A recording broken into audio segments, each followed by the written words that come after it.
Good morning, you're watching Business Plus. I'm Shweta Kothari. We're bringing you stories from the world of business, policy and economy. First up, let's begin with headlines. Retail inflation touches a 3-month high of 5.55% in November due to soaring food prices. Inflation in food basket increased to 8.7% in November from 6.6% in October.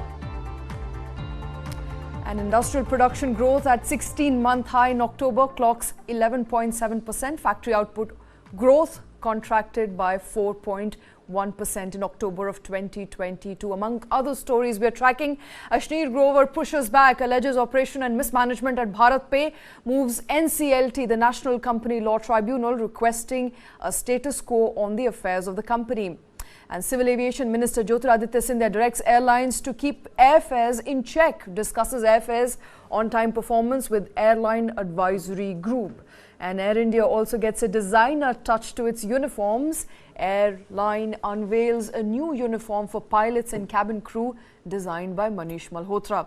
And Prime Minister Modi calls for a global framework on ethical use of artificial intelligence, flags the risk of AI at the hands of the terrorist. All those stories right here on News 9 Business Plus. With me is Krishna Kumar, my colleague here in the studio. Krishna, a very good morning. Retail inflation numbers at about 5.55%, inching very close to the RBI's upper band of tolerance at 6%. Right, and that also means that every single time you ask the RBI why it's not cutting rates, and I think last time, you had the recent monetary policy review where for the 5th consecutive monetary policy review in 10 months, you had India's Reserve Bank of India, India's central bank, holding on, pausing on neither raising interest rates nor cutting interest rates. So where RBI Governor Shaktikant Das made it very clear that you can't react to short-term data. We'll have to see how data pans out over a period of time. But 5.55%, as you're rightly pointing out, is close to that 6% threshold, the 4 to 6% threshold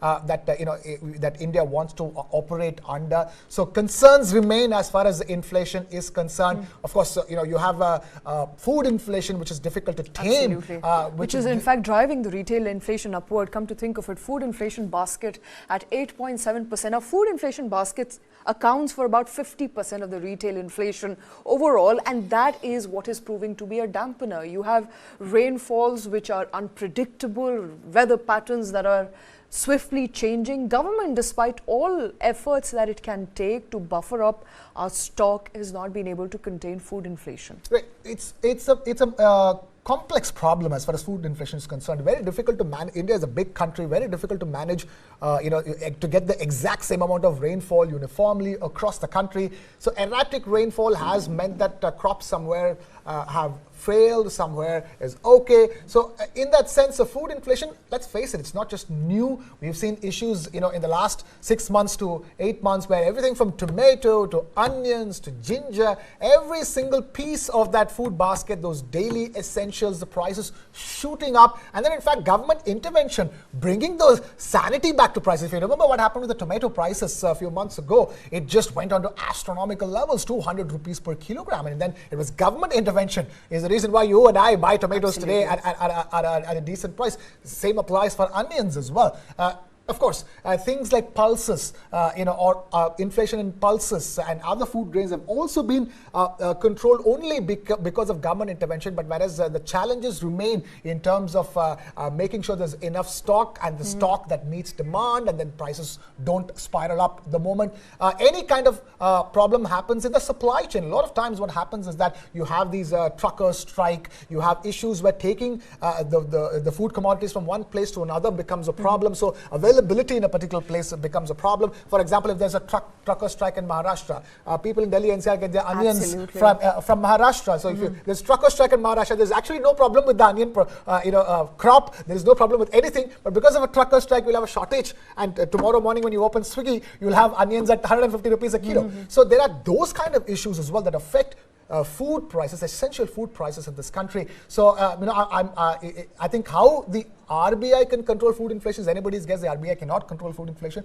But of course, general policies to ensure that there is no sudden spikes in daily essentials over a period of time will hold us in good stead to ensure that that inflation number remains within that 4 to 6% mark, and hopefully comes closer to the 4% mark, so that we can all get some interest rate cuts and get home loans and car loans cheaper than what we've been getting so far. It doesn't look like it's going to happen anytime soon. But remember, government has taken various initiatives, as Krishna pointed out, to increase the prices of what we call essentially TOP, tomatoes, onions and potatoes, all of which have been very relatively expensive in the past few months. And then comes the pulses, the essentials, green vegetables, which are also burning a hole in the common man's pocket. But most, I think what I could read, and that has come in most recently, is the fact that government is also now planning to remove import curbs on certain other pulses, including your chana dal, which are also essential. So every stock, every effort therefore taken in to maintain that buffer stock to ensure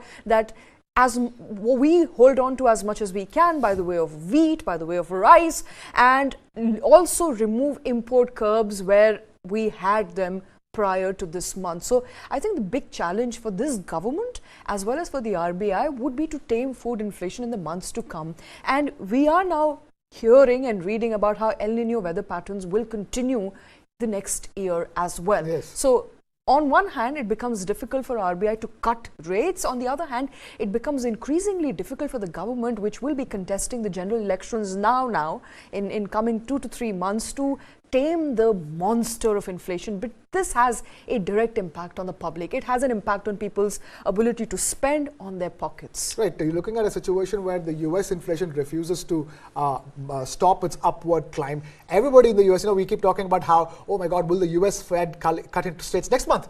Will it cut interest rates next quarter? Looks like it's not going to happen anytime soon, because the US CPI, consumer price inflation, is inching upwards as well. So in that sense, inflation is a challenge, if you ask me, in the post-pandemic world, where so much has changed, where consumption patterns have also been altered, and weather patterns add to the problems all the time either way. So in that sense, yes, it is a big challenge, and I'm sure this government will be very clear about taming inflation as they get into election campaigning mode, because they clearly know that that's one thing you can't mess around. Mehengai is not the right message that you can go to people with. Humne mehengai ghatai is a good message. It's a message. In fact, Finance Minister also very vehemently said in the Parliament that we have contained retail inflation. So we are doing the best we can. And in fact, they've taken measures. LPG subsidy, for that matter, was introduced in the past month to ensure that the burden on common man is also in a way negated or catered to. That has happened, and other measures that the government, let's just hope that, like those measures that you're talking about, the government is doing permutations and combinations over a period of time, and I have no doubt in my mind that this government will be very clear about keeping inflation within those permissible limits. And in fact, eventually, by the time we get to election, if they bring it down below 5%, they have clearly something to show off to people that look at where we've got inflation. It was inching closer to 6%. It was above 6%. In fact, pandemic time, there was no control of what was going on with inflation, but we brought it down to the 4% levels, below the 5% levels. That's a great campaigning motto to go with. I'm sure they're looking forward to doing that, and that's the reason why you're the finance minister talking about it. But fingers crossed, Shweta. Absolutely. Hopefully, inflation comes below the 5% levels to around 4%. All right, so we'll have to wait and watch out for what happens in the month of December. But as far as November inflation figures is concerned, not looking very good at 5.55%. But shifting focus now to something that is looking good, and that is the industrial production, which is at a 16-month high in the month of October at 11.7%. So what's not hampered, in fact, is what is output by the way of factories that are generating here in the country. That remains constant. There is enough demand coming through and enough factory output, which has come as good news. Right, and the fact that it's at a 16-month high says a lot about it, which means that industrial production is finally seeing the IIP numbers are finally seeing that big green shoot of recovery. We're definitely getting back to the levels that we are supposed to be in after the contraction. So, as you're right, so which means that the demand has been robust for industrial production within the country, and at a time when inflation is not coming under the kind of levels that we would want to, the fact that IIP numbers are going up is definitely a relief in terms of macroeconomic picture, and also bodes well for everything from India's GDP to India's exports. Look at the mining sector, saw an increase of 13.1%. electricity sector, in fact, grew at 20.4%. Those are the numbers coming in as far as factory output is concerned. But it's also increasingly important to juxtapose this with the contraction that we saw in the month of October at 4.1%. So there is a bit of a base effect that is also playing up right now as far as factory output is concerned. Definitely, there is base effect playing up, but the fact of the matter is that we are up from where we were in the previous month. Any improvement at this stage is a very good improvement, and it only talks of the way forward as well. So the one way of looking at it is that, again, I go back to what RBI Governor Shaktikanta Das says, we can't go by data that comes every month or every quarter. We'll have to wait for data to settle down. As far as industrial production goes, it's a very good point that you make. There is a base effect involved. There was a dip in the previous month. So I'd wait for another quarter to see how IIP data in India settles. All right, manufacturing at about 10.4%, looking very good for India. Remember, this is one of those sectors where India needs to do better. Manufacturing is where India needs to do better, and it appears that the numbers from the month of October are very heartening at the moment. We will of course come back after this very short break.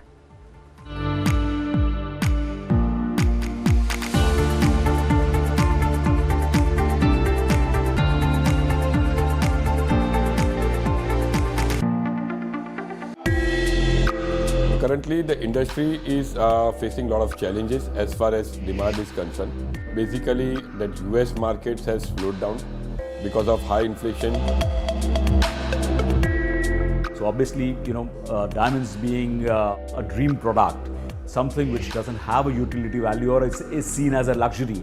So that obviously goes off your shopping list. That's the first item that will go off your shopping list, especially in recessionary trends.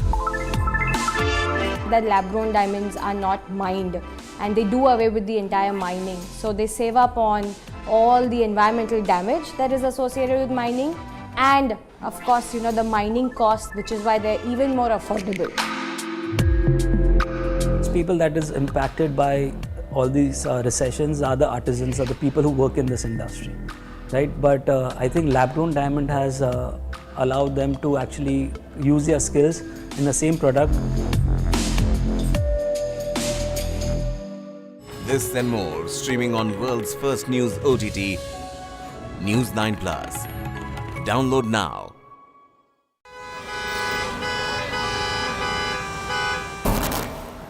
Bangalore traffic is an example of something that has gone wrong with our system. We have more than 50 flyovers in Bangalore city. If flyover is a solution to traffic problem, Bangalore should not have traffic problem. According to TomTom Traffic Index 2022, Bangalore is ranked as the second worst city in the world when it comes to traffic. The speed limit at the ORR is 80 kilometers per hour, but our vehicle has only moved 10 kilometers per hour. What Bangalore needs is a surgery, but what we have been offered repeatedly are band-aids.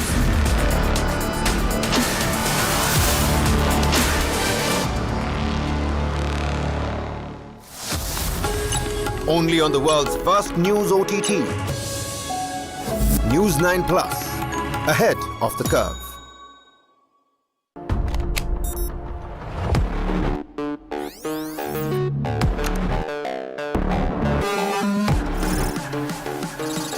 ChatGPT. It can generate codes and human-like responses through text, write stories, and do a lot more. I work in a newsroom with anchors, researchers and scriptwriters, graphic artists, producers, video editors, camera crew. But does a newsroom really need them today? All of us have to think about unique and distinctive value addition that cannot be automated or repeated or replaced by a machine. ChatGPT may kill many companies. A human has to be in the loop with an ability to control this. Dark Side of the Boom.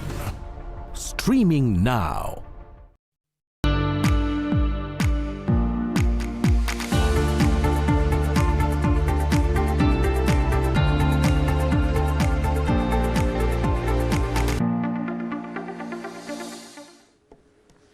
Welcome back. Ashneer Grover is pushing back finally. He is alleging that there was oppression and mismanagement at BharatPe, and he has moved NCLT, the National Company Law Tribunal, to address some of the pressing issues that he believes will affect the company and his future. Krishna Kumar continues to be with me. Krishna, Ashneer Grover, after battling a lot of allegations, FIRs, ED probe, is now finally pushing back. He moved NCLT, and there's a long plea that he's put in. Yes. That plea includes allegations of oppression and mismanagement by board of directors of BharatPe, as well as asking NCLT to bring about a status quo, revert to all the decisions that he took, and remove and put a pause to any decision that directors and board of directors can take henceforth. True.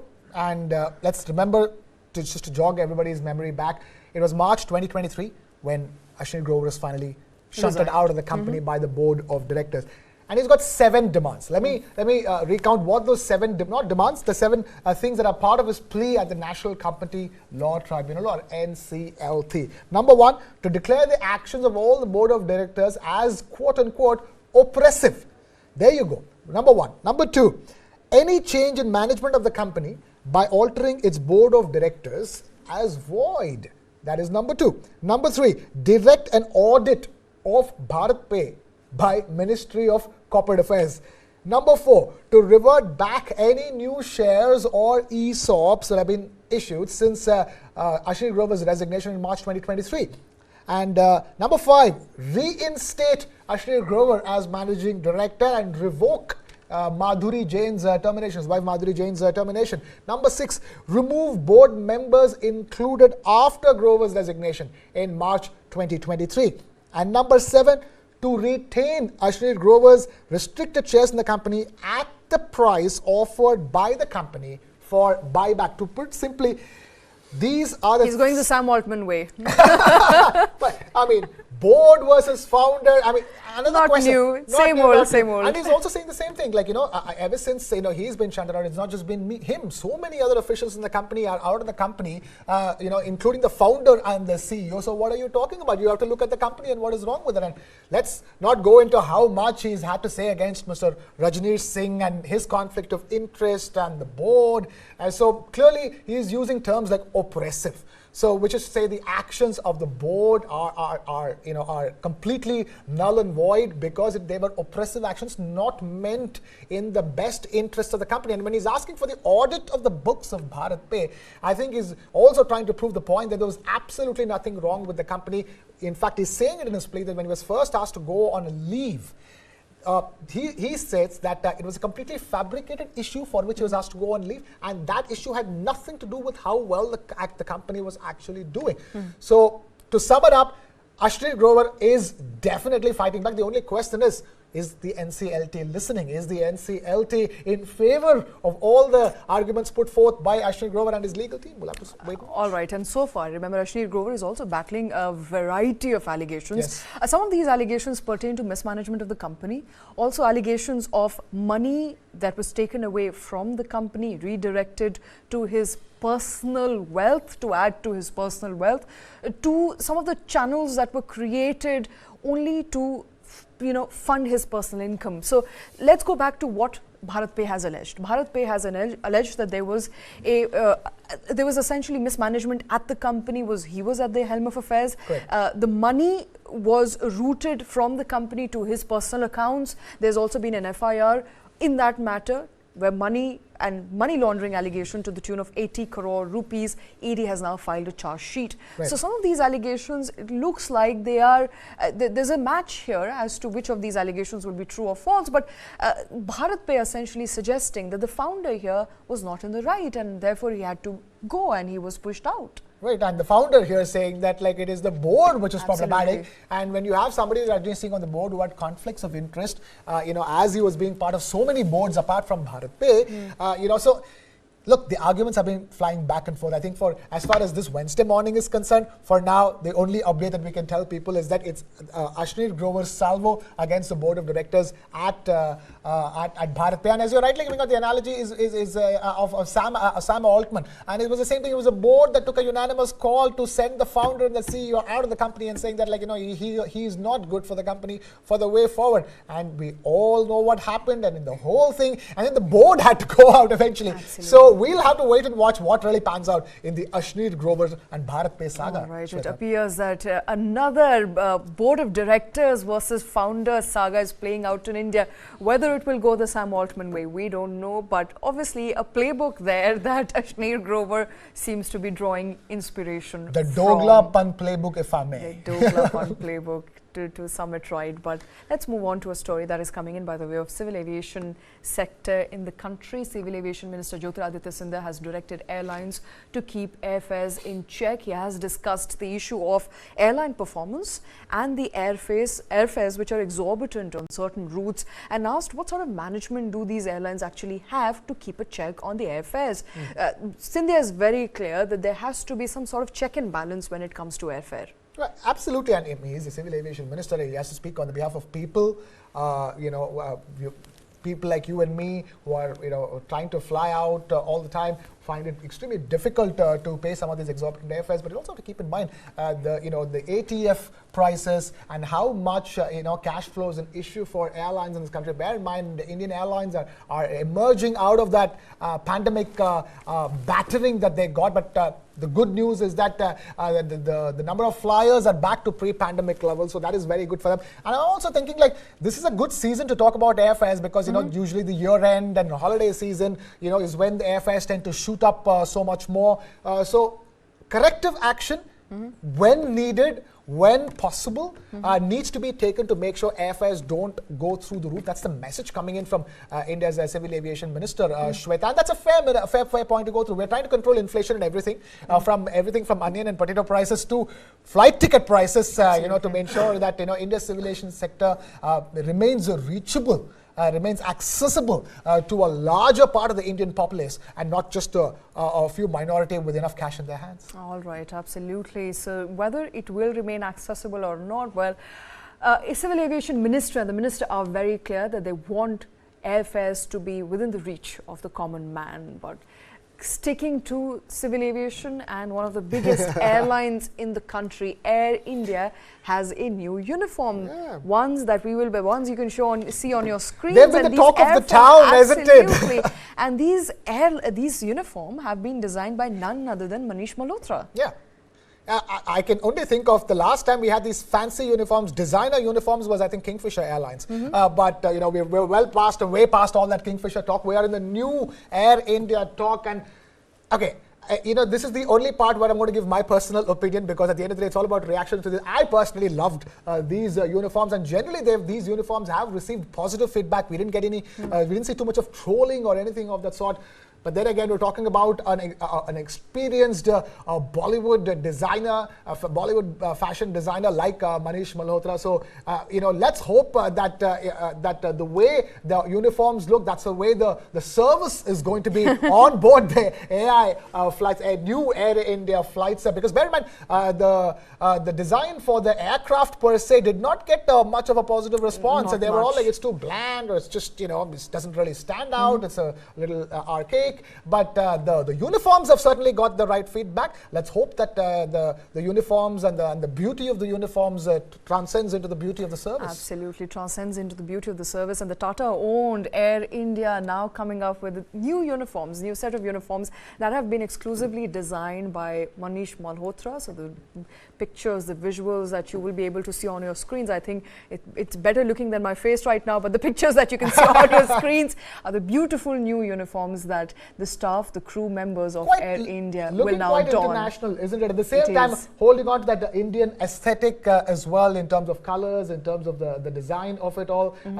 If there was ever a chance to sort of, if it's Air India 2.0, this is representing India in a 2.0 kind of way. Absolutely, that is Air India 2.0. But will SpiceJet 2.0 become a reality? That's the big question, because we now know that SpiceJet has raised, in fact, fact 2,250 crore rupees through equity shares. This is a fresh round of funding. We know SpiceJet is battling with not enough revenues. In fact, their net losses expanded to 428 crore rupees. Now, there is not enough money coming in, and this fresh infusion could be a lifeline for SpiceJet. Right. You are right in the say that they have 440 odd crore rupees of losses, but when you compare it to the same period, the same quarter in the previous financial year, the losses were over 830 crore. Absolutely. So the losses have nearly halved, and I think it is with that confidence that they're going for with the fresh fundraising. And let's look at the SpiceJet stock per se. Had run up for 15% in yesterday's trading session, and at the same time you also had the announcement that they will be issuing fresh equity and listing on the National Stock Exchange to lead to make sure more investors can access the SpiceJet stock. As far as the latest news reports are concerned, the markets have taken them well. SpiceJet stock on the BSE doing well because they are taking heart in the fact that their losses have narrowed, and they're also taking excited about the fact that they have fresh equity on offer. All right. So perhaps, as I said, lifeline for SpiceJet at the moment. Lifeline for SpiceJet, which has been battling with mounting losses to the tune of about 800 crore rupees in the last year. This year, in the quarter ending September, it has come down to about 428 crore rupees. But a fresh fundraising over 2,200 crore rupees could be all that SpiceJet needs to stay in the skies. And before we end this bulletin, Prime Minister Modi is now calling for a global framework on ethical use of artificial intelligence. Remember, artificial intelligence, the use of it and the risk associated with it have been one of the talking points here in India, with government reiterating again and again that there will be regulations, and regulations will tame artificial intelligence enough so that there are checks and balances in place without curtailing any innovation. The government is making sure that they will not be curtailing innovation, they will not be curtailing anything, any sort of money that has been coming into the country by the way of funding for AI and AI prospects. At the same time, the government is clear. There has to be regulation. There has to be regulation for the ethical use of AI, Krishna. And there has to be a global regulation. That's what Prime Minister Modi is pitching for, and we've been pitching for it with Prime Minister Modi from our G20 presidency summit onwards. If one of the stated agendas of India's G20 presidency at the G20 summit that was held this year was about one of the stated agenda was definitely about having a global framework for regulation. So it said, in that sense, Prime Minister Modi pushing for it was not just one at the summit alone, consistently pushing for the world to come together to have global artificial intelligence regulations, because most of AI tech right now is made outside of India. So, made mostly in the US. So, in that sense, I mean, it's a question I think everybody is mulling right now. Right. Regulations, of course, needed very much, but to what extent? Where is it that we draw a line between innovating as opposed to hurting the democracy, hurting the flow of information, and spurring disinformation, misinformation, and deep fakes. And deep fakes. I mean, come to think of it, Krishna, deep fakes are hurting every country at the moment, but especially when you talk of India and the US, which are going to go to election, two biggest economies of the world going to go to elections, and they will take a direct beating if deep fakes are not curbed, not curtailed. Right. They have real concerns in that sense, existential concerns with big events lined up in the country. So clearly, that is on top of mind as far as India's Prime Minister Narendra Modi is concerned. That's why he's repeatedly asking for a global regulation, even as we formulate laws over here in India to crack down on deep fakes to start with, and then to go forward to have a overall framework for AI and regulation. And as you're rightly pointing out, it's regulation without curbing innovation. That's the kind of regulation that we're looking at. But, in the absence of any regulation at this stage, I think the first thing that they want is to have some kind of a overarching regulatory framework for artificial intelligence in place. And fingers crossed that overarching regulatory framework doesn't interfere with innovation. In fact, encourages more artificial intelligence innovation in India so that we can export some of that technology outside. Absolutely. And that is the call, of course, that Prime Minister Modi is making at the moment. He is suggesting that there is a need for regulation, a regulation that in fact will not curtail and will not have an impact on the growth of AI in the country. Also encourage the use of AI for ethical reasons, and that is the clarion call made by the Prime Minister. Remember, India is waiting to get some sort of regulations on AI, which will happen perhaps very, very soon.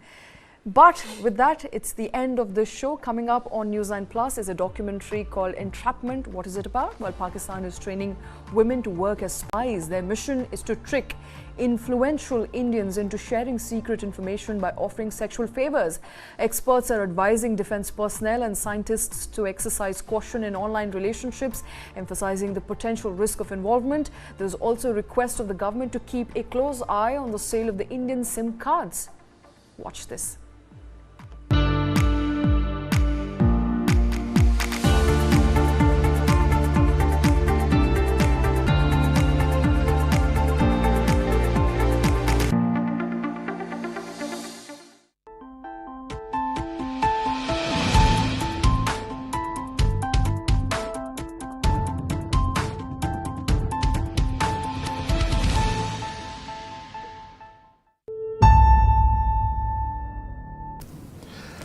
I recently received a friend request from Mahira Sharma. Now, we seem to have a lot of friends in common on social media, particularly from the military veterans community. But something about her didn't quite add up. So we decided to investigate.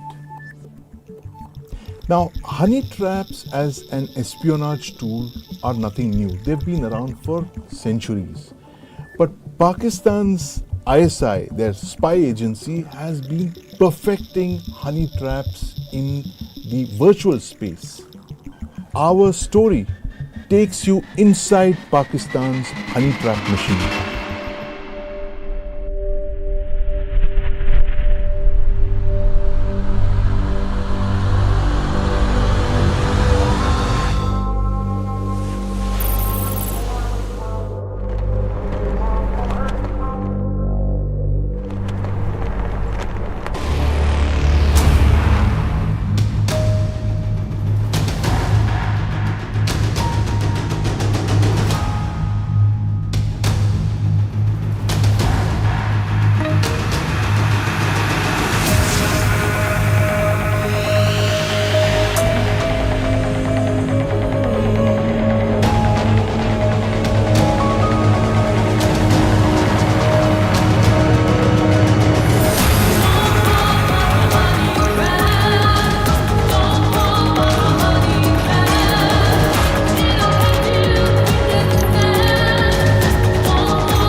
Mahira Sharma, a young, good-looking woman in her 20s. Her Facebook profile said she was a clerk in a nationalized bank in Pune. Our editor's profile picture had an Air Force aircraft. He had several former military officers in his friends list. Mahira Sharma had 62 friends, all of them males and many of them serving and retired military and government officials. We began our investigation.